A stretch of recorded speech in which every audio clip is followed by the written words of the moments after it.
All right, this is a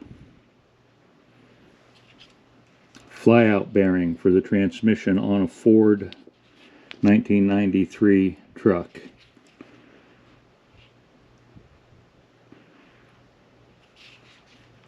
What I want to show you is how I had to get this fitting out. It was stuck. This white device pushes up against the retaining rings right there that you can see. I had to clean it off with brake fluid.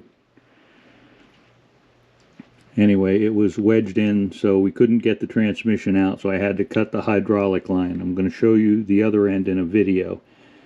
But in order to get this to push in, I literally had to use a 18mm socket and configure it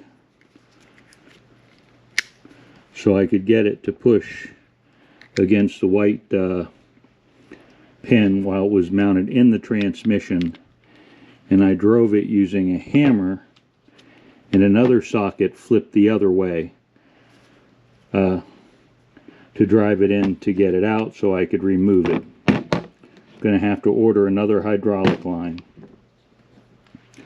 On this side here, it is a hydraulic clutch pedal. It uses brake fluid .3, it says.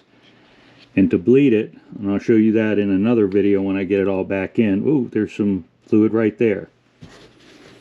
You use a 5/16" wrench to break it free. And this sits down low by the transmission. You have the line that comes in. You loosen the bleeder valve. It bleeds, and I have a device that you hook on that provides a vacuum. And I'll show you that in the other video when we go to install it. But there you go.